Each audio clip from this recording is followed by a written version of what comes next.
c'est Stéphanie. Bienvenue sur le podcast Tu joues ou quoi, dédié à l'univers du jeu de société. Suivez-moi, je vous emmène dans les coulisses, à la rencontre des acteurs de ce monde très créatif. Encore une belle rencontre au festival Paris et Ludique 2023. J'ai eu le plaisir d'interviewer Théo Rivière, auteur de jeux de société depuis maintenant 10 ans. Depuis son premier jeu Shinobi Wata, sorti chez Purple Brain en 2014, Théo enchaîne les parutions en solo et en collaboration avec de nombreux auteurs. Il est également membre de la fameuse team Kaidama avec Ludovic Maublanc, Antoine Boza et Corentin Lebras. De la catégorie enfant à la catégorie initiée, il compte une 60aine de jeux édités. En cette rentrée, 3 sorties sont au programme. Fluffy Valley chez Loki, Nautilus Island chez Funny Fox et début octobre, Dracula vs Van Helsing chez Mandu Games. Rencontre avec un auteur autant sympathique que créatif. Alors, je suis avec Théo Rivière aujourd'hui et je suis vraiment ravie de te rencontrer sur ce Paris ludique. Donc bienvenue au micro de Tu joues ou quoi ? Merci et merci pour l'invite, c'est chouette. On s'était loupé à Cannes, c'était un peu trop chargé, donc là Paris ludique c'est un poil plus tranquille pour moi. C'est donc, début des vacances presque. Ouais, pas loin. Le soleil est là, on est bien, on est posé. Non, j'aime bien Paris ludique pour ça, le fait d'être en extérieur. Mine de rien, on respire pas mal, donc c'est chouette. Ouais. Alors, c'est compliqué de démarrer par quelque chose avec Théo, je trouve. Il y a tellement comme choses à dire. Donc, j'ai pas envie qu'on fasse toute ta biographie, bien sûr, mais j'aimerais quand même que tu me dises comment tu es tombé dans la marmite du jeu de société. Ouais. Voilà, comment cette passion est née. Voilà, en tant que joueur, j'imagine déjà joueur de Magic, je crois. Ouais, tout à fait. Moi, quand je regarde un peu, j'ai pas beaucoup joué en étant gamin. Notamment, je jouais pas du tout avec mes parents, c'est un truc que j'ai conceptualisé un peu plus tard, mais j'ai pas eu l'occasion de jouer en famille spécialement. J'ai une grande sœur et on jouait un peu, mais pas plus que ça, et vraiment sur les grands classiques Monopoly, Bonne Paye, des trucs qui ont un peu vieilli. Et mon lien au jeu, je pense qu'il est lié à, il y avait dans la petite commune où j'ai grandi, il y avait une nuit du jeu, un truc un peu pour les adultes, où ils venaient jouer à des jeux de société contemporains, à une époque où on jouait encore beaucoup au loup-garou, à Carcassonne, à Catane. Et je vois un peu ça, mais d'un regard un peu extérieur. Pour moi, c'est un truc de grand, donc j'y touche pas trop. Et c'est au collège où j'arrive et il y a les clubs du midi pour s'occuper pendant la pause. Et j'ai un prof de techno qui lance un club Légende des 5 anneaux, le jeu de cartes à collectionner. Donc vraiment un truc spécifique de geek. Je crois que lui, il était champion de France ou champion d'Europe, vraiment un mec hyper calé. Sérieux quand même. Ouais, c'était assez rigolo de voir que... Et je dis, je vais monter des decks pour tout le monde, on va jouer à ça. Et la magie du marketing opérant, effectivement, 6 mois plus tard, on joue tous à Magic à la place. et ça m'accompagne tout mon collège et une grande partie de mon lycée. Et au lycée, je commence à avoir un peu de sous et à me dire j'ai mon argent de poche et donc j'achète mes propres cartes et donc je vais en boutique de jeux.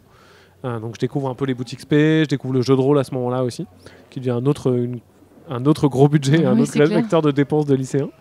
Et quand j'arrive à la fac, je traîne dans les boutiques de jeux pour jouer à Magic beaucoup, notamment au Labo de Merlin à Poitiers, qui est une boutique formidable que j'embrasse.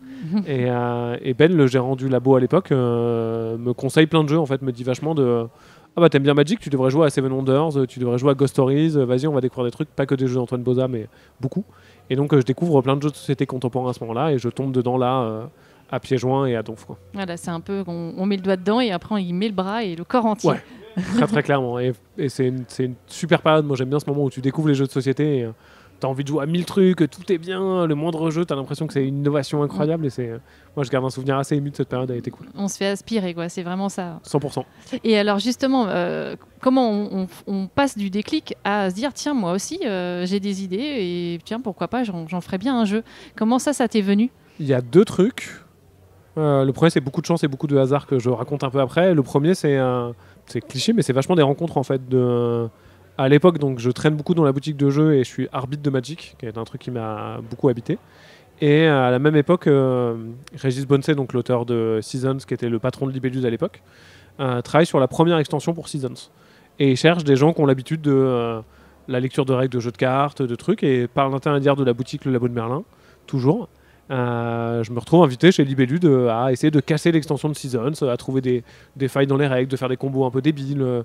Et j'y prends énormément de plaisir, je rencontre des gens super. Il y avait Benoît Forger de Spaceco aujourd'hui qui était chef de projet chez eux à l'époque. Okay. Il y avait Paul qui est plus chez Libellune mais qui était déjà là à l'époque. Et donc je rencontre vraiment plein de gens super, je passe du temps avec eux, très chouette. Et je découvre qu'il y a des protos et qu'il y a des auteurs et des autrices de jeux derrière, parce qu'à l'époque je joue mais je me rends pas spécialement compte de ça comme beaucoup de gens. Et il y a ce truc Ça a l'air assez égocentrique et un peu prétentieux, mais ça ne l'est pas. Mais à ce moment-là, je joue à des trucs pas très bien sur des soirées tests de proto. Et ça me débloque un truc de me dire, en fait, si les gens ils osent proposer des protos pas très bien, j'ai le droit de faire des protos aussi. Ils seront pas très bien, mais c'est pas grave. En fait, c'est de la création, j'ai le droit de le faire. Et donc, je commence à faire des protos. Ça décomplexe en fait. Ouais, vraiment, il y a de ça, ouais, de se dire. Des gens osent proposer des trucs que je juge pas terribles à Libellud, qui est une maison d'édition que j'estime énormément. Bon, en fait, ça veut dire que je peux y aller, quoi. Mais j'ai pas de volonté d'édition derrière. Je me dis juste, cool, j'ai jamais expérimenté ce truc-là. J'aime bien les milieux un peu artistiques. Je vais essayer de faire quelque chose. Et là où il y a beaucoup de chance et beaucoup de hasard, c'est je fais des premiers protos, des trucs qui marchent pas trop. Et puis à un moment, je travaille sur donc ce qui allait devenir Shinobi, mon premier jeu édité. Je le montre à un copain illustrateur dans l'assos locale où je traîne, qui me dit tu devrais le montrer à des maisons d'édition, c'est cool. Et j'appelle à l'époque donc Benoît Forger de Libellud pour lui dire on me propose de le montrer à une maison d'édition, ça me fait hyper peur, comment ça se passe. Et Benoît me rassure déjà parce que c'est un chouette type. Et me dit mais c'est quoi ton proto, ça m'intéresse, vas-y tu me le montres. Je lui montre et il décide de l'éditer pas longtemps après. Donc là où je sais que pour pas mal d'auteurs et d'autrices c'est compliqué, c'est un long chemin. Moi le premier c'est passé de manière hyper smooth. Ça a été une suite de rencontres et de bon timing quoi. Ouais, clairement beaucoup de chance, un truc les planètes qui s'alignent, c'est parti. Et surtout d'oser, parce que finalement c'est ça qu'il faut retenir aussi, c'est oser. Clairement, de montrer et puis d'échanger et puis d'appeler les gens, de discuter, de profiter des rencontres. Donc vraiment beaucoup de chance sur ça. Tu as un parcours aussi où tu as travaillé aussi en maison d'édition aussi. Ouais, juste après en fait. Juste après, c'est là où derrière Shinobi passe en édition et moi je faisais des études de lettres qui aboutissaient un peu à rien. J'étais très content de faire des études mais j'avais assez peur de l'avenir. Et en gaillardi par l'expérience de Shinobi et la rencontre avec Libellud, je me dis je veux faire ça en fait, je veux bosser dans le monde du jeu. Et peu de temps après, Yellow à l'époque met une annonce comme quoi il cherche des chefs de projet. Et ça rejoint un peu ce que tu dis parce que je me dis je vais pas postuler, je suis un tocard quoi, j'ai 21 ans, j'ai mon CV il est vide, j'ai pas d'expérience pro, ça sert à rien que je postule. Et le même Benoît Forger me dit t'es con, envoie ton CV et une lettre de motive, dans le pire des cas ils te diront non, dans le meilleur des cas ils te prendront quoi. Et donc je postule chez Yellow, qui est encore une beaucoup plus petite structure à l'époque, je pense qu'ils sont une quinzaine, et je fais 2 entretiens, je les rencontre, une belle équipe, je suis super excité. Moi c'est vraiment l'aventure quoi, j'ai grandi à la campagne. D'un coup, je prends le train pour aller à Nancy, je rencontre du monde. C'était l'aventure. Vraiment, il y a un truc assez chouette. Et Yellow décide de recruter quelqu'un d'autre pour la gestion de projet avec de l'expérience, mais me propose à ce moment-là un boulot de responsable du SAV et des événements avec un peu de gestion de projet. Et puis je fonce, je mets un pied dedans. Je rencontre des gens formidables, j'apprends beaucoup de choses. Vraiment très très chouette et puis après c'était parti.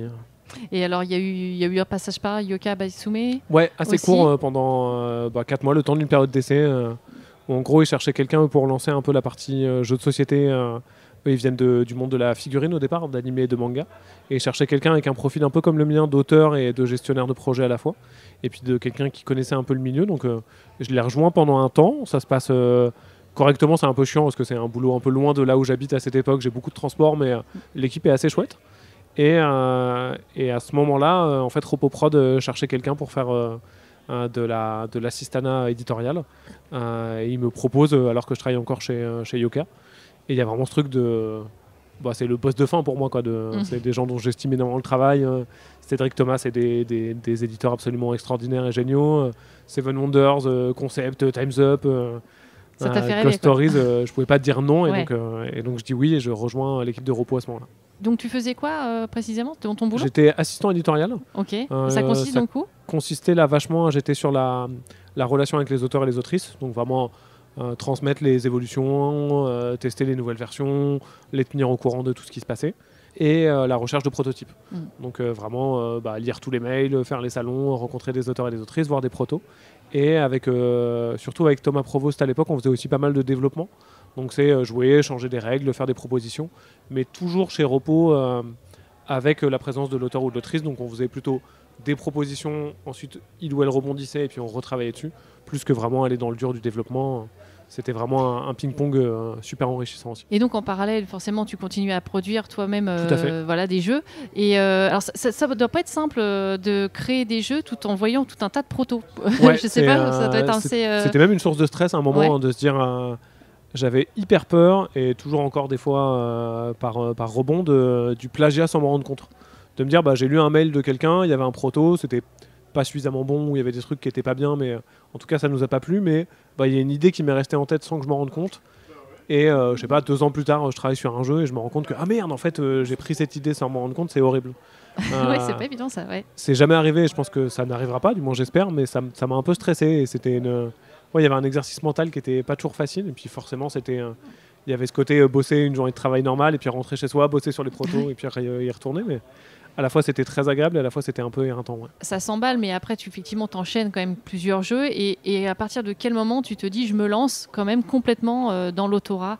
Ou est-ce que ça s'est fait quand même en plusieurs étapes, ou est-ce que ça s'est venu naturellement? C'est venu assez naturellement. Le point de départ, c'est un moment où j'ai envie de partir de chez Ropoprod, en partie parce que la boîte était en train de muer pas mal. C'était un peu avant le rachat d'Asmodée, mais le rachat était déjà un peu pressenti. C'est une boîte qui grossissait pas mal, qui devenait, et c'est positif, mais plus structuré. Et moi, je me retrouvais moins dans ce côté assez...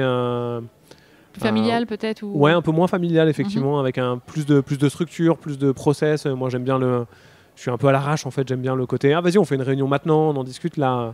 Ce qui est une bonne chose pour pas mal de boîtes. Mais un peu proto, finalement. Ouais, je crois qu'il y a un peu de ça, ouais. Et donc, je m'y retrouvais un petit peu moins et j'avais envie d'explorer un peu autre chose. Et j'avais quelques jeux en cours d'édition, donc pas suffisamment pour me dire je peux payer mon loyer avec, mais suffisamment pour me dire ok, je prends le risque, je suis jeune, j'ai pas d'enfant, pas de crédit, je peux y aller. Et en parallèle, c'est le moment où on monte la team Kaedama avec Antoine Boza, Ludo Maublanc et Corentin Lebras. Donc c'était un peu allez, on monte un nouveau projet, on prend un peu des risques. Il y a ce côté peut-être un peu rassurant aussi de monter ce projet Team Kaedama. Alors tu me fais une belle transition. Effectivement, c'est ce qui te permet peut-être de poser les choses et te dire, il y a ce côté... entre guillemets assuré un peu de commande ou de travail en commun qui est aussi un peu... on est aidé par les pairs en fait. Ouais, il y avait c'est extrêmement juste ce que tu dis, à la fois d'être entouré de personnes qui avaient plus d'expérience, un plus gros CV, des gens vraiment brillants, et donc d'apprendre vachement auprès de ces 3 extraordinaires personnes. Et puis d'avoir cette structure un peu plus entrepreneuriale, même si on est aussi un peu à l'arrache, mais avoir un truc de quand on a une commande ferme ou quand on fait un travail de développement, on est payé directement, donc il n'y a pas ce stress du volume de vente, d'être payé longtemps après la sortie. Donc il y avait un truc un peu ok, ça va un peu nous porter, et puis je verrai ce qui se passe. Mais à la fois, paradoxalement, j'étais pas très stressé. Il y avait un truc de se dire c'est le bon moment pour sauter dans le vide et tenter une aventure. Et dans le pire des cas, si au bout de 3 ans, je peux plus payer mon loyer, je trouverai un boulot et c'est parti, quoi. J'avais vraiment, je crois que c'était le moment où j'avais besoin et envie de le faire. Et alors, qu'est-ce que ça t'a apporté, ce travail, peut-être avec la team Kaedama, justement, avec, comme tu dis, des auteurs qui ont un peu plus de bouteilles, mais aussi le travail avec Corentin. Vous êtes à peu près même tranche d'âge, même parcours, enfin un petit peu. Qu'est-ce que ça t'apporte depuis ces années, ce travail aussi en commun? Plein de super choses. Déjà, il y a une amitié qui est assez forte entre nous 4 qui nous a ouvert les perspectives de bosser ensemble. J'ai fait plein de jeux avec Corentin, qui effectivement s'est lancé un tout petit peu avant moi. Il avait déjà sorti quelques jeux, mais on a une moins grande différence d'âge qu'avec Antoine ou Ludovic. Et puis on s'est vraiment un peu lancé un peu plus fort tous les deux en même temps. Et donc il y a eu vraiment des histoires d'amitié, donc de travailler ensemble, d'apprendre à bosser. Moi je faisais pas de co-autorat avant de rencontrer les 3 loulous non plus, donc j'ai vraiment découvert et appris ça. Et puis auprès de Ludovic beaucoup sur la création de proto, vraiment physique, d'Antoine sur un côté ergonomie, affinage des choses, et puis Corentin sur plein de choses de confiance en soi, etc. J'ai appris plein de compétences et j'ai progressé de manière hyper significative. J'avais la chance déjà d'être... ça faisait quand même 4 ou 5 ans que j'étais dans le milieu, donc il y a moins eu ce côté carnet d'adresses. Je connaissais déjà pas mal de monde, donc là où le co-autorat permet aussi d'ouvrir des portes, mine de rien, attends, je connais Bidule et tu connais machin, vas-y, on se rencontre. Là, j'ai moins eu cet aspect-là qui aurait pu être chouette, mais que j'avais déjà un petit peu par le passé de bosser dans des maisons d'édition. Mais par contre, en termes de compétences, je pense que j'ai progressé plus vite les 2 premières années que tout le reste de ma vie, en fait. C'était hyper formateur. Ouais, à fond. Et alors, effectivement, tu parles de co-autorat, c'est devenu aujourd'hui ton cheval de bataille, en fait. Ça, c'est énormément de jeux qui sortent en co-autorat. Tu prends plus de plaisir à travailler à plusieurs, justement, ou c'est juste que c'est des histoires de rencontres et des idées communes? Un peu des deux. Il y a quand même vraiment une notion de plaisir dans le sens où aujourd'hui, j'essaye de ne pas faire de co-autorat et j'en fais pratiquement plus avec des gens avec qui je me dis pas que ça va être un grand plaisir de bosser. Il n'y a pas de notion il n'y a pas de notion de travail, quoi. Je me dis pas genre ah machin ou machine c'est une autrice hyper bankable, je veux grave bosser avec elle parce qu'elle est super. Je me dis plus ah bah bidule, je sais pas, on s'entend bien, c'est chouette, vas-y on va essayer de faire des trucs ensemble, ça va être top. Et il y a un truc d'efficacité quand même, j'ai l'impression à bosser à plusieurs, il y a un aspect motivation qui est hyper important pour moi. Je suis un auteur qui doute énormément, j'ai tendance à remettre très vite en question les protos et à me démotiver assez vite. Là, le fait d'avoir quelqu'un avec moi, en fait, ça va toujours me pousser vers le haut, me tirer vers la motive. Et tout ça, c'est super. Et le fait que les idées rebondissent, Ouais. c'est hyper plus créatif, tu trouves? Ouais, à fond. Moi, je sais que c'est ce que je préfère de là où on avance le plus. Typiquement avec Maxime Rambourg, avec qui je bosse beaucoup en ce moment et avec qui ça se passe très très bien, bah, on se retrouve tous les trimestres, on va dire, 3-4 jours. Et pendant 3-4 jours, on fait que bosser, on rebondit à fond. Et là, on progresse plus vite que les 3 mois d'avant, quoi, c'est sûr. Alors, tu parles de Maxime Rambourg, justement, il y a plusieurs projets qui sortent cette année. Tu peux m'en parler un peu ou sur lesquels vous travaillez peut-être encore? Ouais, bah là, il y a dans ceux qui arrivent bientôt, dont j'ai le droit de parler, il y a un jeu qui s'appelle Fluffy Valley, qui arrive chez Loki, qui est un jeu coopératif pour les enfants à partir de 7 ans, qui est un peu, dans notre esprit, le premier placement d'ouvrier. Où l'idée c'est qu'on incarne une colonie de chiens de prairie et comme Loki peut faire, il y a des figurines qui sont absolument délicieusement mignonnes, elles sont très très chou, ouais. Et on va les placer dans des petits terriers, donc on joue dans la boîte et il y a un plateau qui est troué, donc on va les placer ou les déplacer dans le terrier pour faire différentes actions, récolter des ressources, acheter des améliorations, se protéger des dangers, tout ça. Et la méca a une scénographie que je trouve vraiment très très mignonne où on envoie les chiens de prairie la tête la première dans les terriers pour faire l'action. Et on les retourne à chaque début de manche pour qu'ils aient la petite tête qui dépasse. Donc c'est toujours il y a le petit cucu qui dépasse, bah, j'ai pas le droit de m'en servir. Il y a la petite tête, j'envoie mon chien de prairie pour faire des trucs. Loki a fait un boulot formidable d'édition, c'est vraiment super. Donc, c'est à partir de quel âge ça? C'est à partir de 7 ans. D'accord. Je pense 6 ans accompagné d'adultes qui ont l'habitude de jouer, ça doit marcher, mais 7 ans en autonomie. Et ça sort là? Ça sort là pour la rentrée. Ouais. Ok. Et pour aller tout à fait de l'autre côté du spectre, on a aussi un jeu chez Mandu Game, donc un éditeur coréen. Qui s'appelle Dracula vs Van Helsing, qui est un jeu plutôt initié pour 2 joueurs et joueuses. Dans l'idée, c'est un peu la suite spirituelle, il n'y a aucun rapport mécanique, mais de Jekyll vs Hyde qui était sorti chez le même éditeur. Donc légère asymétrie, il y a une personne qui incarne Dracula et une personne qui incarne Van Helsing. Dracula vient d'arriver en ville et veut transformer les habitants du quartier en vampires. Et Van Helsing veut le défoncer parce que quand même ça se fait pas, quoi. Bah ouais, et c'est Van derrière, Helsing. Ouais, voilà, il est là pour chasser des vampires. Et derrière, on est sur une méca de jeu de cartes où on a 5 zones qui vont représenter 5 quartiers dans lesquels on a une carte au début de partie. On va les comparer à la fin de la manche et celui qui a la meilleure carte, avec à la fois une notion de valeur et de couleur, va gagner le contrôle de ce quartier. Donc pour Van Helsing, pour Dracula, transformer un habitant. Pour Van Helsing, mettre un coup à Dracula. Et la méca est très simple puisque chaque tour, c'est je pioche une carte, j'en défausse une dans le petit paravent qui est devant moi, ou celle que je viens de piocher, et j'active son pouvoir. Avec une notion de... les cartes vont de valeur 1 à 8 et les valeurs 8, bon, on a un peu envie de les garder parce que c'est des chouettes cartes, mais leur pouvoir est trop cool. Et les valeurs 1, on a un peu envie de s'en débarrasser parce que c'est des petites cartes, mais leur pouvoir est pas terrible. Donc il y a toujours une notion de balance sur tout ça. Ok, donc ouais, c'est 2 jeux dans 2 univers qui n'ont rien à voir. Ouais. Et ça, c'est un autre truc que j'aime bien dans la création. Et avec Max, c'est un bon exemple de... Max est plutôt un auteur de jeux plus complexes et un amateur de jeux plus compliqués que ce que moi j'ai l'habitude de faire. Donc clairement, un jeu comme The Loop, moi je l'aurais pas fait tout seul, je pense que c'est un terrain vers lequel je vais pas naturellement et puis ça m'aurait trop fait peur, quoi. Il y a un truc c'est un trop gros bébé pour moi, mais Max m'a vachement accompagné, donc il me tire naturellement vers un peu plus de complexité. Là où on a fait un jeu qui est un peu passé inaperçu chez Ozu qui s'appelle Le Coffre au Trésor, qui est un jeu à partir de 4 ans. Clairement, je pense pas que Max serait allé naturellement vers du jeu pour enfants, mais le fait que je sois là pour lui dire mais si, regarde, c'est trop cool, bah ça l'a amené vers là. Donc là aussi l'intérêt d'être à 2 effectivement et de porter l'un vers autre chose qu'il n'oserait pas finalement, encore une fois. Tout à fait, ouais. Ça, moi c'est agréable, j'adore essayer de sortir de ma zone de confort, c'est un truc que je trouve hyper formateur là encore. Et de bosser avec des personnes différentes, bah, ça amène un petit peu ça. Et c'est ça, moi, c'est ça qui m'intrigue dans le processus créatif. Quand je vois sur la 40aine de jeux, un peu plus. Ouais, une 60aine là maintenant. 60aine, bon, j'en étais loin. Une 60aine de jeux, c'est comment on passe effectivement de, je sais pas, Flying Goblin à La Maison des Souris, à Sea Salt and Pepper. Il y en a tellement. The Loop, tu l'as dit. Qu'est-ce qui en fait t'inspire à un moment donné pour dire tiens, j'ai envie d'aller vers du jeu plutôt enfant avec justement des petits chiens de prairie. C'est quoi? C'est un truc que tu vois? C'est une discussion? Enfin, c'est variable, j'imagine. Ouais, mais... c'est un peu tout. C'est un peu bizarre j'essaye vachement comme j'aime bien théoriser, réfléchir à la création, j'essaye toujours d'essayer de me souvenir et de voir ce truc-là. Et en même temps, c'est assez improbable de soudainement, ça va arriver, on sait pas trop pourquoi. Les chiens de près, c'est un bon exemple on s'en souvient pas du tout avec Max. Ok. À un moment, il était chez moi, on bossait sur tout à fait autre chose, et puis on discutait quand même, ça serait bien de faire un coop, et puis d'un coup, on a vrillé, et une demi-heure après, on avait les bases du jeu qui étaient posées, mais un peu, il y a un truc presque un peu magique là, où je crois pas spécialement à des phénomènes paranormaux, mais il y a un truc un peu naturel, un peu magique. C'est des discussions un peu délire à tout rompre, quoi, c'est ça? Ouais, c'est ça. Et des fois, ça marche pas, des fois, ça marche. Et tout peut être une bonne source d'inspiration. Ça, je suis sûr Je viens de sortir un truc chez Djeko qui s'appelle Rock Band, qui est un jeu pour enfants de collecte de ressources avec des manchots qui forment un groupe de musique. À mon inspi, c'est un moment, je vois une image sur internet d'un groupe de rock'n'roll, des dessins super mignons avec des pingouins, des manchots. Et je me dis, bah grave, il faut que je fasse un jeu avec ça parce que ça m'inspire de ouf, soudainement. Je sais pas pourquoi. Et vraiment, tout peut être un bon point de départ.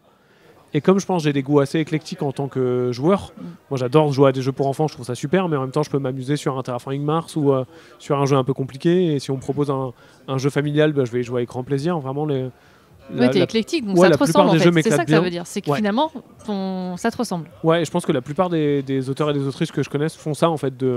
C'est tellement un métier difficile sur plein d'aspects, entre autres sur la rémunération, sur les hauts et les bas créatifs, sur les attentes qu'on peut avoir par rapport à ce qui peut se passer sur la sortie d'un jeu. C'est quand même un métier génial, hein, et j'adore et je conseille à tout le monde d'essayer de créer des jeux, c'est super, mais c'est pas toujours évident. En fait on le fait parce que c'est cool et donc naturellement on va vers les trucs qui nous amusent. Et moi j'ai la chance qu'en termes de jeu tout m'amuse un peu, quoi. Donc là tu kiffes en fait, tu t'amuses depuis longtemps. Ouais, et je crois que si on s'amuse pas on peut pas bien le faire en fait. J'ai le sentiment, et là pareil il y a un truc un peu mystique qui est pas si vrai, mais que s'il n'y a pas de sincérité dans la création, ça se voit en fait. Et les super jeux que je trouve, et quand tu commences à rencontrer un peu les auteurs et les autrices, je trouve que les jeux de Bruno Catala ressemblent pas mal à Bruno Catala en fait. Et les jeux d'Antoine Bauza ressemblent pas mal à Antoine Bauza. Et j'ai plein d'autres exemples. On met une part de soi, c'est comme un auteur de livre, je pense qu'il met une part de lui quand même. Je pense qu'on met une part de soi, même si on imagine des univers. Ouais, 100%, je suis d'accord avec ça. Ouais. Je suis d'accord avec toi. Et est-ce qu'il y a des mécaniques, alors on parle de thèmes ou de choses comme ça qui peuvent t'inspirer, mais parfois est-ce que c'est une mécanique, tu te dis moi je veux absolument faire un jeu de draft par exemple? Ouais, ça peut être grave le cas, hein. Sea of Gods, qui est mon deuxième jeu chez Yellow, c'est la mécanique de draft un peu bizarre qui m'inspire au départ, et je me dis ok, à partir de là quel univers je peux mettre dessus, qu'est-ce qui aura du sens. Les chiens de prairie, je crois que le thème est arrivé en même temps, mais à un moment, moi ça faisait longtemps que je voulais faire un placement d'ouvriers coopératif pour les enfants parce que ça avait du sens, mais j'arrivais pas à le faire, et puis c'est le thème qui a un peu tout débloqué. C'est assez mélangé en même temps, des fois tout peut arriver en même temps, tout comme un jeu comme Roi. On a eu le jeu sans thème pendant très longtemps avec Yoann Goupy chez Greux aujourd'hui, et on a mis vraiment longtemps à trouver le thème, et c'est Greux qui est arrivé avec l'univers graphique et le thème tel qu'il est, et nous on l'avait un peu moins implémenté. Chaque expérience est assez différente pour le coup. Et est-ce qu'il y a une thématique que tu n'as pas encore explorée, pas une thématique, pardon, une mécanique que tu n'as pas encore explorée, que tu te dis il faut absolument que je fasse ça à un moment donné? Tout un tas en fait. Tout un tas. Il y a plein de trucs que j'adore. Moi j'adore le deck building, et j'ai jamais fait de vrai deck building. Il y en a un peu dans The Loop, il y en a un peu dans certains de mes jeux, mais faire vraiment un deck building à la Star Realm, Shards of Infinity, qui est des jeux que j'adore avec plein de combos, j'adorerais faire ça, et j'ai pas encore expérimenté ce terrain-là. Une de mes mécas préférées, c'est le jeu partage tu choisis, qu'on a mis un peu dans on-board chez Captain Meeple, où parfois on le trouve par petites touches, mais faire un jeu multi où c'est la mécanique centrale. Et là j'ai hâte de tester The Great Split qui arrive chez Yellow de Rebel Guild. C'est vraiment un truc une méca que j'adore, et j'ai jamais réussi à l'exploiter comme je voudrais. J'aime beaucoup le temps réel, enfin il y a vraiment ce côté je suis un gros geek, j'adore les jeux et je joue beaucoup. Il y a plein de jeux plein de terrains que j'aurais envie d'expérimenter. Ouais, le côté frénétique un peu du temps réel, alors ça marche pas souvent. Alors les maisons d'édition sont souvent un peu frileuses, mais c'est un truc que j'aime bien par exemple. Et alors, on peut revenir peut-être sur les projets, le dernier projet Team Kaedama, Dead Cells, qui a quand même été porté très fort là, juste au printemps, en fait, juste après Cannes. Enfin, j'imagine qu'on s'attendait à un certain succès vu le succès du jeu vidéo déjà aussi de base, mais est-ce que ça a dépassé un peu les espérances? Je crois qu'on est à près d'1 million. Ouais, on n'était pas loin. C'est con parce qu'il y a vraiment ce truc de... On était presque un peu déçus parce qu'on le loupe, je sais plus, à une dizaine de milliers d'euros, et on loupe les 12 000 backers à genre... 12 000 backers, ouais, presque 12 000. À pas loin, était un peu genre... En fait, au-delà des attentes, il y avait un truc un peu de... Moi, c'était plus du stress que des attentes. Il y avait vraiment cet aspect de... Comme Dead Cells, le jeu vidéo, c'est un jeu que j'aime beaucoup, et comme c'est une licence qui a une belle communauté, on espérait que notre proposition allait plaire et donc qu'elle allait fonctionner. Après, c'est toujours dur sur ce genre de projet d'estimer exactement ce qu'allait se passer. C'est difficile à lire. Évidemment, on avait des petits défis, on espérait atteindre le million parce qu'il y a un truc hyper symbolique. Il y avait aussi des points de comparaison. Nous, on avait fait Arkeis quelques années plus tard, qui avait fait autour de 5000 backers, je crois, si je dis pas de bêtises, je suis à peine sûr. Donc moi, j'avais un peu le truc de j'ai envie de faire plus. Parce qu'il y a ce truc un peu de réussir à dépasser. Et en même temps, on voulait pas trop se mettre la presse non plus, de se dire il faut qu'on fasse tel objectif, etc. Donc on avait discuté un peu avec Scorpion qui avait une vision un peu plus claire parce qu'ils avaient une question de budget. Donc on savait un peu quel chiffre il fallait faire pour que, ok, on est serein et le truc peut exister, il n'y a pas de stress. Ok, c'est une belle réussite et ok, on dépasse tous les espoirs et c'est extraordinaire. Et on était sur le ok, c'est une belle réussite, tout le monde est ravi. Donc non, c'était très chouette. Et alors comment s'est fait le travail entre vous quatre sur ce type de jeu et quelles étaient peut-être les difficultés justement quand on est aussi sur un univers qui doit être respecté? Là, il y a eu plein de difficultés. C'était un chemin. Des fois, il y a des développements, on peut dire ouais, c'était facile, tout s'est bien passé. Là, il y a eu beaucoup d'embûches pour le coup. En termes de méthodologie, on a fait un truc qu'on fait pas tout le temps, mais qu'on applique régulièrement sur ce genre de choses où on a un peu séparé les tâches à un moment. Dans tous les cas, nous, on fait un gros brainstorming où on discute un peu tous les quatre de ce qu'on a envie de voir dans un jeu à partir de la commande, dans quelle direction on a envie d'aller. Et après, souvent, on se répartit le premier prototype. C'est-à-dire qu'on peut pas bosser, tu peux pas bosser à 4 sur qui fait le premier proto. Là, si je dis pas de bêtises, c'est plutôt moi qui ai pris les premières étapes. Et donc, qui suis arrivé à un moment avec un proto que je savais un peu bancal, avec plein de problèmes, et que j'ai ramené à la cafetière, notre atelier, pour dire allez les copains, on joue ensemble, c'est nul, mais donnez-moi des idées parce qu'il faut qu'on avance. Et derrière, on a fait un peu des itérations comme ça, où j'avais plutôt le lead sur le truc. Et puis à un moment, mais avec des idées de nous quatre forcément. Ouais. Et puis à un moment, j'ai un peu passé le bébé parce que j'y arrivais plus, j'en avais marre, j'étais un peu bloqué. Puis Corentin a repris vachement le flambeau, il a ramené beaucoup d'énergie, beaucoup de choses. Puis à un moment, il en pouvait plus, donc Antoine est revenu et puis Ludo a amené de l'énergie. Ça a été un relais. Ouais, clairement un peu un côté course de relais. Avec cette notion de réinjecter de l'énergie, où j'ai notamment un souvenir très précis d'un moment où on passe une soirée avec Antoine et Ludovic à bosser, et on n'y arrive pas, quoi. Tout ce qu'on ressort, c'est nul, on n'est pas satisfait, c'est naze.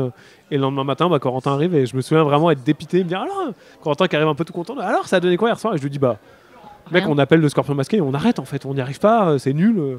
Et vraiment comme dans un shonen, et moi je suis très inspiré par ça, c'est vraiment toute mon adolescence, et il était un peu genre mais non, c'est Dead Cells, on va y arriver, c'est un projet super, on peut le faire, on est les meilleurs. Et il a remis plein d'énergie. Et tout l'intérêt d'être à plusieurs. Et derrière, aussi. Ça a remis le truc, moi c'est un truc qui est important pour moi.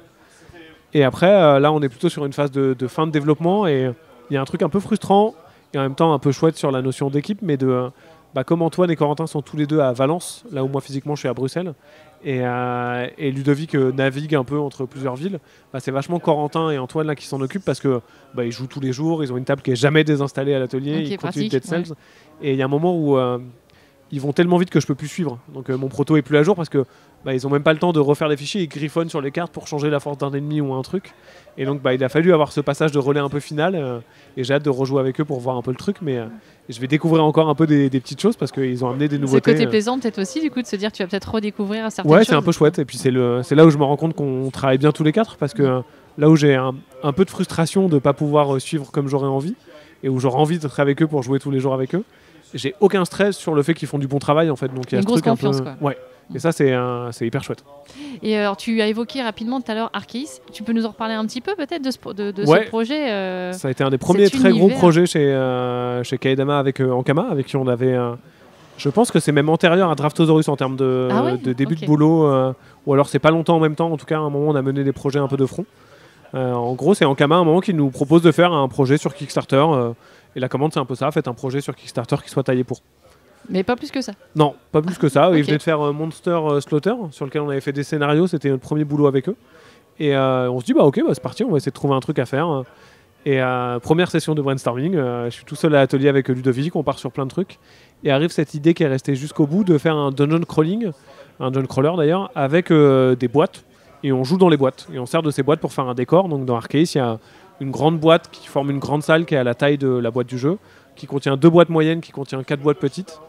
Et avec ça, on fait un décor pour jouer sur une table. Ça prend un peu de place, mais ça fait un truc hyper joli. En plus, là, les illustrations sont à tomber, donc ça fait un truc qui est vraiment super.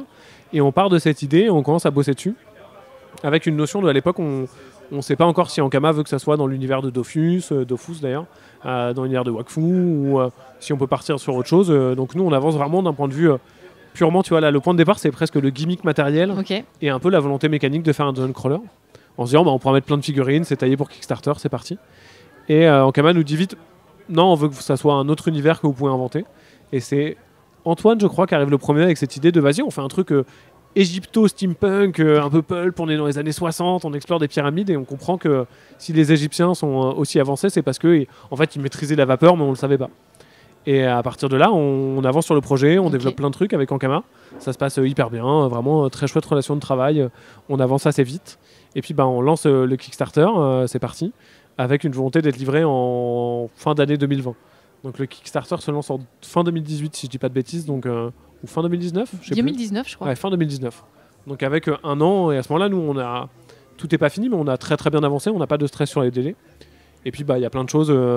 Le Covid a frappé très très clairement les usines. Le projet était un peu plus ambitieux que ce que Ankama avait produit, notamment il y a eu plein de petits problèmes de gestion d'usine parce que le jeu était énorme en fait. Oui, c'est un gros jeu, oui. Dans l'anecdote que je préfère, qui est un peu crétine mais qui est rigolote, à un moment, il fallait emballer le jeu dans un film plastique. Et il a fallu perdre un assez long moment parce que la boîte était tellement grande qu'elle ne rentrait pas dans la machine à emballer les jeux de l'usine chinoise. Oui, d'accord. Donc, il a fallu retrouver une nouvelle machine, etc. Donc vraiment un bébé semé d'embûches. Et puis Ankama est aussi une structure qui a été assez bouleversée au fur et à mesure des années, qui a beaucoup changé. On avait plusieurs personnes qui sont parties, la partie board game s'est un peu restreinte. Et donc on s'est retrouvé avec un peu moins de personnes pour gérer le projet. Et donc ça a pris un retard assez important. Ce qui était toujours un peu chiant. Nous on était un peu désolés, mais en même temps on pouvait rien y faire. Et vraiment ça venait aussi d'une volonté d'Ankama de se dire on peut pas sacrifier la qualité de la production, des illustrations, et puis là, c'était de la promesse du jeu. Aussi, ouais, clairement tout le monde s'est retrouvé un peu dépassé. Donc on est arrivé un peu en retard, mais ça y est, avec 2 ans et demi de retard, ça sort enfin. Et on est content de le voir livré chez les backers et les backeuses, et puis d'arriver en boutique. On en rigole un peu, mais c'est un jeu à campagne avec des scénarios. Je peux refaire la campagne parce que j'ai tout oublié tellement super. Ça fait longtemps qu'on a bossé dessus. Donc j'ai pas encore reçu ma boîte. Mes boîtes d'ailleurs. Et des extensions en plus, je crois. Il y a 2 extensions différentes, une avec un nouveau personnage et une avec une grosse figurine de Ver des Sables et des nouveaux scénarios. Donc ça arrive avec pas mal de contenu. Et je suis très pressé de voir les premiers retours des joueurs et joueuses parce qu'on y a consacré un temps infini. C'était vraiment pour nous un très très gros projet en termes de développement. Et j'espère que ça plaira autour de nous. Donc finalement, encore un jeu cette année en plus sur 2023. Ouais, qui était pas prêt, je savais pas quand ça allait sortir, mais qui arrive maintenant, effectivement. Ça a fait combien de projets ça sur 2023 entre ce qui est sorti déjà et ce qui va arriver? J'ai pas compté. Il y a eu Roi. Je pense une petite dizaine, si je dis pas de bêtises. Avec les projets, en comptant les projets Kaedama qui sont un peu spécifiques et en comptant les extensions qui sont des projets un peu à part, mais un truc dans le genre, ouais. Ok, c'est prolifique. J'ai la chance d'avoir. Après, il y a aussi le côté. Comme je travaille avec plein d'entités différentes, Kaedama ramène des projets, j'ai plein de co-auteurs et plein de co-autrices et j'ai la chance de bosser avec plein de maisons d'édition différentes. Forcément, ça amène une profusion de projets. Et puis, il y a cette dimension qu'il faut quand même pas ignorer. Je suis un auteur à temps plein sans best-seller. J'ai pas mon Aventurier du Rail ou mon Dixit pour payer mon loyer de manière serein et pérenne. Donc même si aujourd'hui je vis de mes droits d'auteur, j'ai cette chance-là et je suis pas extrêmement inquiété par la vie. Je suis assez serein sur au moins le moyen terme. Je suis à un moment de ma carrière où je peux pas arrêter de travailler. Il faut que je continue de faire des jeux pour être certain de pouvoir continuer de Ce que tu veux dire, vivre. c'est qu'il faut produire encore un certain nombre de jeux par an pour toi, tout à fait, pour vivre confortablement, entre guillemets. Il y a vraiment cette notion-là de quand on est auteur ou autrice de jeu à temps plein, il y a 2 manières de réussir à en vivre. C'est avoir un best-seller, un projet qui marche de ouf et il y a des auteurs et des autrices par chance et puis par talent sur un jeu exceptionnel. Aujourd'hui, ont plus spécialement de stress financier et ont le truc qui continue. Ou des auteurs comme Corentin ou moi, qui sommes 2 bons exemples, je pense, qui devons multiplier encore les projets pour espérer avoir ce truc qui peut être très fort à un moment, et surtout pour avoir une multitude de petites ou moyennes rentrées d'argent qui m'assurent un peu de pérennité. Ça va arriver, il n'y a pas de doute. Ouais, après je suis très content de là où je suis aujourd'hui. C'est peut-être une question ultra difficile pour toi, mais est-ce qu'il y a un jeu dont tu es particulièrement fier dans tout ce que tu as pu sortir de ta tête depuis ces quelques années? Paradoxalement, je suis pas un mec qui est très fier c'est un truc sur lequel j'ai essayé de travailler, mais j'ai souvent du mal à apprécier ce que j'ai créé moi. Il y a un truc j'aime souvent plus les jeux des autres. C'est pas forcément mes jeux qui sont les jeux que je préfère ou que j'ai le plus envie de mettre en avant. Mais il y a des jeux où il y a des histoires qui font que c'est plus fort en fait. Notamment mes 2 exemples que je cite régulièrement, c'est La Maison des Souris avec Elodie Clément chez Gigamic Et, Qui est ta compagne. qui est quand ma même. compagne, et puis où l'histoire avec Jonathan Rencontre qui a fait un boulot qui est formidable, avec Delphine Brennan qui a été notre chef de projet, était folle, l'équipe de Gigami qui a été super, la nomination aux As d'Or était hyper fort. Il s'est passé vraiment plein de trucs sur ce jeu, ce qui fait qu'en je sais pas si j'en suis plus fier que d'autres, mais en termes d'intensité émotionnelle, c'est un truc qui m'a fait vibrer, qui continue de me Ok. faire vibrer, et qui a bien fonctionné en termes de vente, qui est aussi un truc qui est une forme de reconnaissance. Donc il y a un truc il y a une histoire qui est particulière sur ce jeu. Mhm. Et puis un jeu comme The Loop avec Max et l'équipe de Catch-Up Simon Caruso, pareil, ça a créé des histoires d'amitié ou dans les histoires très fortes, je suis très content de Packet Chips avec Mathieu Aubert, illustré par Erwin chez Tribuo en français, qui est un jeu qui a eu une histoire tumultueuse, qui a été refusé par de nombreuses maisons d'édition, qui a été pour lequel ça a été compliqué de trouver un distributeur pour la France et qui aujourd'hui a très fort marché, qui a un côté, là on revient un peu au shonen, hein, mais un peu revanche sur les grosses entités qu'on dit non, on n'y croit pas, ou nous on se dit bah il est bien notre jeu, on y croit. Et à un moment où on a un peu douté de réussir à avoir un truc qui fonctionne, ça crée des émotions qui sont fortes, mais je sais pas si c'est de la fierté. En tout cas, il y a Oui, des c'est- histoires qui sont belles. Des histoires émotionnelles. Ouais. Et alors maintenant, en termes plutôt de chiffres, quel jeu finalement a été peut-être le plus vendu Aujourd'hui, je pense que c'est à cheval entre Packet Chips et Draftosaurus, Ok. qui tous les deux sont pas loin d'avoir dépassé les 200 000 exemplaires. 200 000. Ouais. Ah ouais. Et pourtant, Packet Chips, c'est assez récent quand même. Ouais, c'est allé hyper vite. Il y a eu vraiment des belles réussites sur ça et pas mal de pays qui ont suivi sur le jeu. Après, ouais, non, je pense que c'est ces deux-là. La Maison des Souris a fait un très très très beau résultat, mais c'est une un peu plus grosse boîte, donc c'est toujours un peu plus dur de vendre des grosses boîtes que des petites boîtes en ce moment. Mhm. Et je me demande si, j'ai pas les chiffres, mais si Salt and Pepper a très fort démarré avec Bruno Catala chez Bombix. Et je pense qu'on n'est pas sur des chiffres de cet acabit, mais si la croisière continue d'être sur ce rythme-là, ça peut être un jeu qui dépasse mes autres succès pour le coup. D'accord. Alors, on va explorer peut-être une autre partie de ta facette. Ouais. C'est ton côté très communicant depuis Ouais. quelques temps. Bon, ça on s'entend déjà quand tu parles, je veux dire, voilà, c'est très à l'aise. Mais le côté Twitch, d'être très actif sur les réseaux, etc. Ça s'est développé quand même un peu au moment du confinement. Tu Ouais. as eu envie de t'exprimer aussi par ces biais-là? Complètement, ouais. Au départ, ça vient d'un double postulat j'adore ça en fait. J'aime bien parler avec les gens, échanger. Il y a un truc de passion et de transmission que j'aime vraiment beaucoup. Et le fait que pendant le confinement, je l'avais perdu de ouf en fait. Il y avait plus ces moments de festival où tu vois du monde, où tu rencontres des gens. Les moments de dédicace où il y a des joueurs et joueuses qui s'installent et puis tu discutes un peu avec eux parce que tu as un peu de temps de jouer avec des gens. Vraiment tout ça, j'en souffrais un peu en fait. Je l'avais pas conceptualisé avant que ça me manque, mais le fait d'un coup de ne plus l'avoir, c'était une petite forme de souffrance, pas horrible, mais ça me pesait quand même un peu. Et Twitch est vraiment né de cette volonté-là, de se dire, en fait, je veux retrouver un peu ce plaisir-là d'échanger avec la communauté des joueurs et des joueuses. Comment je peux faire ? Bah vas-y, sur Twitch, ça a l'air pas mal, on va essayer de faire ça. Et vraiment, ça m'a amené beaucoup de joie de le lancer et de faire ça. Donc c'est vraiment ça le point de départ, avec aussi une dimension de... je suis plutôt un râleur dans la vie. Et on râle assez régulièrement sur le fait que les auteurs et les autrices de jeux, on est souvent un peu ignorés, on nous oublie un peu dans la communication des médias ludiques. Souvent, la maison d'édition est mise en avant et les auteurs-autrices ne sont pas spécialement cités. Ponctuellement, on n'est pas cité du tout, ou alors on ne nous invite pas. C'est souvent le dernier jeu de Robot Production ou des Offenders et rarement le dernier jeu de tel auteur ou telle autrice. Et ça nous embête. On n'hésite pas à l'exprimer et j'hésitais pas à râler sur ça. Et il y avait un peu ce constat de se dire ok, je râle beaucoup. Je crois un peu à raison, mais je fais un peu rien pour que ça change. Donc, à part mettre sur les posts des gens qui ne disent pas « Et c'est qui a créé ce jeu ?» comme un petit con que je peux être, en fait, je faisais rien. Donc, un jour, je me suis dit si je veux un jour qu'on n'oublie pas de mettre mon nom sur une communication, il faut que mettre mon jeu, ça soit un gage de confiance et de pertinence pour les médias ludiques. On oublie rarement Bruno Catala parce qu'en fait, il a une aura suffisamment forte pour que en fait, ça soit... On ne pense pas à l'oublier, ce qui est un peu bizarre comme structure de phrase. Il faut que je fasse en sorte que les gens ils se disent on met Théo Rivière parce que on voit qui c'est. Et puis après, par la suite, ils mettront sur moi un peu tout le monde et à un moment, ça aidera un peu. Donc je me suis dit, un des bons moyens de le faire, c'est de communiquer pas mal. J'aime bien le faire. Allez, c'est parti. Ça t'a semblé naturel de le faire aussi. Ouais, clairement, Ouais. s'il y a un jour... et Twitch est un bon exemple. À un moment, j'en avais un peu marre et j'avais pas trop le temps. J'ai arrêté de le faire pendant 2 mois parce que soit j'étais pas dispo, soit ça me faisait un peu chier. Et puis je me suis dit, je le fais pas en fait. C'est pas l'impact de cette communication, elle est dure à mesurer. Et souvent on me dit que je la minimise un peu et peut-être que c'est vrai, mais j'ai l'impression qu'elle est pas énorme en fait. Les gens ils signent pas des jeux parce que c'est moi. Les gens ils achètent pas beaucoup des jeux parce que c'est moi. En fait, ça sert juste à ce que je m'amuse et que je me fasse plaisir. Donc si à un moment ça m'embête, je le ferai plus. Il y a ça, il y a le côté partage aussi. Tu es vachement dans le. Avec Prototypes notamment. Ouais. Finalement, oui, dans le partage et dans aussi la transmission. Ouais. Et ça, c'est quelque chose que tu avais envie de faire vraiment. Ouais, profondément. 100%. Et ça en partie parce qu'on m'a hyper bien accueilli. Et donc j'ai l'impression d'avoir un devoir de bien accueillir les gens.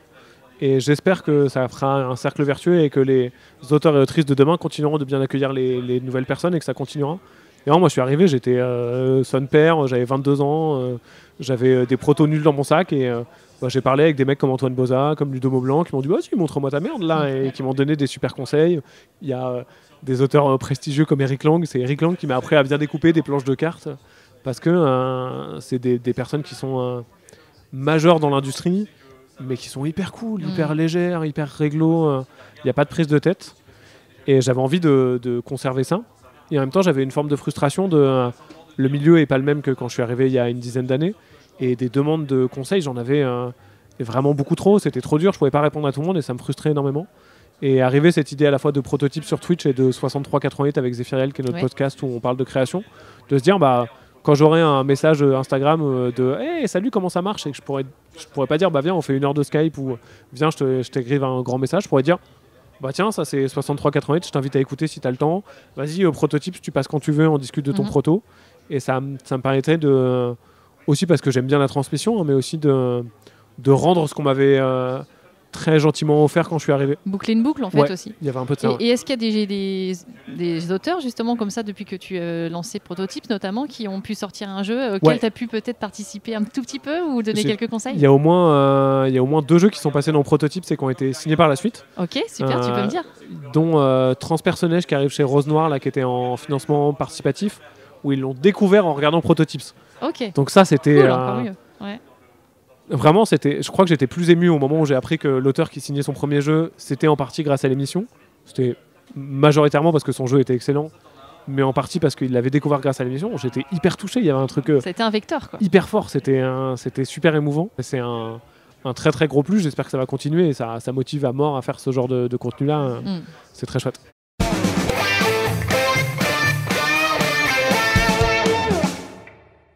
Si tu étais une mécanique de jeu, Théo, tu voudrais être quoi comme mécanique de jeu? Je crois que j'aime beaucoup le draft quand même. Ah, tu reviens là-dessus? Ouais, le draft, c'est beau. C'est une belle méca, il y a un côté de choisir et renoncer à des trucs que je trouve assez belle, même c'est un peu philosophie de comptoir, mais de se dire des fois il faut faire des choix, on peut pas tout prendre et il faut essayer de tirer le meilleur de ce qu'on a à ce moment donné, donc le draft ça me plaît bien. Ok. Si tu étais un mode de jeu, donc plutôt solo, coopératif. Coopératif à fond. Coopératif. Ouais, à la fois dans la vie et dans les jeux, c'est vraiment ce que je préfère. Travail d'équipe. Ouais, à fond. Si tu étais un illustrateur de jeux de société. Oh, il y en a plein. On a la chance d'avoir tellement de personnes talentueuses, c'est hyper dur de choisir. La première personne qui me vient à l'esprit, si je dois juste vider, c'est Maud Chalmel, dont j'adore le boulot et qui est une personne qui est super en plus, qui a l'air d'être... on se connaît pas très bien, mais de ce que j'ai pu en percevoir et discuter avec elle, ça a l'air d'être une personne formidable. Donc j'adorerais être Maud Chalmel, en tout cas je l'admire beaucoup. Écoute, je la rencontre demain et donc tu pourras écouter le podcast. Tu lui transmettras. Ok, ça marche. Et alors, exception pour toi, je vais aller au-delà du portrait chinois. Ouais. Parce que je voudrais faire un fucking dilemme. 2 d'ailleurs. Allez. Parce que c'est vrai qu'on n'a pas parlé quand même de fucking dilemme. C'est vrai qu'il vient d'arriver. Un petit mot quand même. Après des années et des années de galère. Là, on est aussi sur un truc où le développement a été chaotique, ça a été très complexe. Donc c'est un jeu que j'ai fait avec Corentin, qui est, je crois, le premier proto sur lequel on a bossé ensemble, ou du moins l'un des premiers. Donc il y a presque 10 ans pour le coup. Qui arrive chez Lumberjack, qui a fait un travail formidable, entre autres pour nous accompagner et nous botter le cul régulièrement pour que l'écriture soit meilleure. Qui est un jeu de dilemme absurde et gentiment edgy, donc plutôt dans une vague des jeux à la Cards Against Humanity, Blanc Manger Coco, donc assez vulgaire, mais avec une dimension qui était importante pour nous, c'est que c'est vraiment en dessous de la ceinture, c'est vulgaire, mais c'est jamais ni homophobe, ni transphobe, ni misogyne, ni raciste, qui sont des trucs qu'on supporte pas dans ce genre de jeu. Mais c'est en gros un jeu vraiment crétin d'amusement et un pur party game de fin de soirée, où on va avoir un dilemme composé d'un truc positif, mais un truc négatif, qu'on va soumettre à une personne. Il va falloir qu'on vote en même temps qu'elle pour savoir si oui elle l'accepte ou non elle le refuse. Et forcément ça fait des discussions débiles comme on peut en faire quand on fait des dilemmes. Et alors justement j'ai 2 fucking dilemmes pour toi. Donc tu me dis si tu les acceptes ou si tu les refuses. Mon premier fucking dilemme pour toi, Théo. Ouais. Alors tous tes jeux sont des succès. Ouais. Tous. Mais tu es condamné à utiliser toujours la même mécanique et à utiliser toujours le thème des licornes. C'est mort. Je prends pas ça. Rien que parce que, évidemment, j'adorerais vivre dans une grande maison, pas avoir de problème d'argent et que tous mes jeux fonctionnent. Mais je crois que ça m'ennuierait très vite, donc je préfère prendre ce risque et on en parle régulièrement avec les copains et les copines auteurs et autrices. Mais il y a ce truc de... Je crois que s'il y avait une recette, ça me plairait pas, même si c'était que moi qui l'avais. Parce que ce petit frisson, ce petit moment où ton jeu il arrive et tu as les retours et tu dis est-ce que ça va plaire, est-ce que ça va pas plaire, il est hyper fort en fait, je l'aime bien. Ok, donc deuxième fucking dilemme. Tu sors un jeu avec Richard Garfield, mais tu dois adopter le style gothique à vie. Je me demande si je l'accepte pas en fait. Parce que Richard Garfield, c'est Richard Garfield quand même, il est exceptionnel. J'ai eu l'occasion de le rencontrer plusieurs fois et de faire quelques moments de jeu avec lui. Et c'est au-delà du fait que ce soit un mec extraordinairement talentueux, et c'est en plus un humain vraiment très très gentil. T'as pu jouer à Magic ? On n'a pas joué à Magic, mais ouais on a testé des protos ensemble. Top. Enfin non, c'est vraiment... comme j'ai travaillé chez Yellow, c'est un auteur qui est majeur pour Yellow de par King of Tokyo New York, puis Bunny Kingdom. J'ai vraiment eu l'occasion le plaisir d'échanger avec lui. Il y avait un truc où j'étais super ému. Il y a une photo très gênante que je dois pouvoir retrouver, je sais même pas où, de moi qui lui met un peu la main sur l'épaule pour faire une photo et lui qui a l'air un peu tout gêné. Ouais, les gothiques ça passe, c'est joli, il y a une belle esthétique. Je crois que je prends ça. Ouais. Tu prends ça ? Ouais. Oh bah écoute, super. Tant pis pour les couleurs. Tant pis pour les couleurs.